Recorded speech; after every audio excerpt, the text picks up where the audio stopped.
nouvel épisode de notre série Focus Angola. 1600 km de côte avec des plages paradisiaques, les fabuleux hauts plateaux et leurs paysages à couper le souffle, une faune et une flore extrêmement riches, une culture exceptionnelle. Bref, le potentiel touristique est tout simplement incroyable, mais il reste largement inexploité.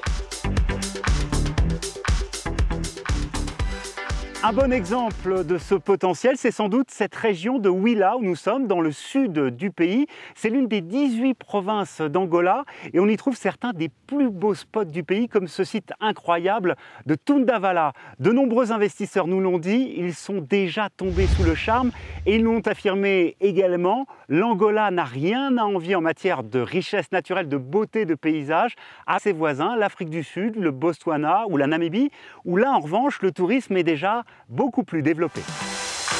Alors comment booster le tourisme et en faire l'une des clés de la diversification économique du pays? Eh bien, des investisseurs angolais ont fait le pari. Ils ont investi 35 millions de dollars dans cette éco-lodge, nichée sur un espace de 210 hectares. Ce lodge est unique en son genre en Angola. Joli bungalow, cuisine haut de gamme. Il possède même sa propre réserve animalière.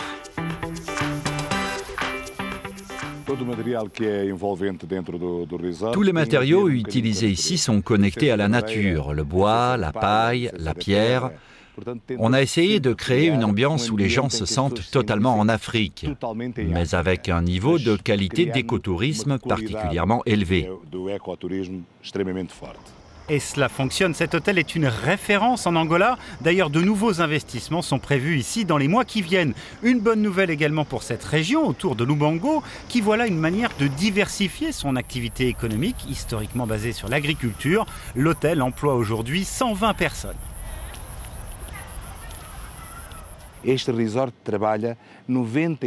Ce resort fait travailler 99% d'Angolais. C'est énorme, ça. Ça veut dire qu'on est capable de le faire. Ça, c'est vraiment important de le transmettre. Transmettre, former des personnels qualifiés et faire profiter au maximum de la manne touristique à une population jeune et dynamique. C'est le credo de cette femme, fer de lance de la nouvelle stratégie du tourisme en Angola. Alors que le pétrole sort du pays, les revenus du secteur du tourisme ne sortent pas du pays. Il y a un facteur multiplicateur avec des entrées de devises, de développement grâce à ces devises. Et toutes les ressources restent ici. 15 ans après la fin de la guerre, l'image de l'Angola est en train de changer. Une réflexion est en train de naître autour d'une véritable stratégie pour développer le tourisme, par exemple en facilitant l'obtention des visas. Maintenant, ce dont nous avons besoin, c'est de définir l'image d'une destination touristique unique. Nous devons définir quel segment touristique on veut développer en premier. Il faut le faire par étapes. On ne peut pas tout faire en même temps.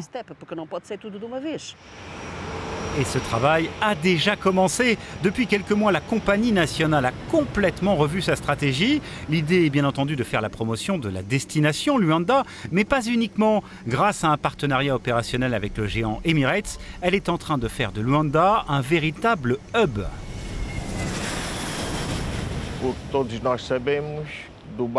Tout le monde sait que Dubaï, c'est un hub important. Et grâce à cela, nous allons bénéficier de l'expérience d'Emirates dans ce domaine-là. Objectif, accueillir davantage de touristes, donc, mais aussi permettre un transit vers des destinations comme Lisbonne, Johannesburg ou La Havane.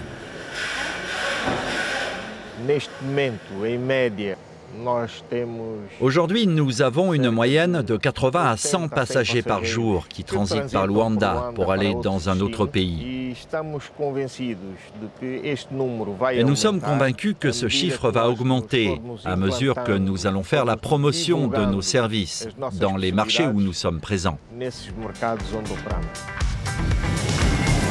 Un nouveau positionnement qui a aussi permis à la compagnie de gommer 170 millions de dollars de pertes en 2016 et de retrouver l'équilibre financier, des bases plus saines pour mettre en route le nouvel élan touristique de l'Angola.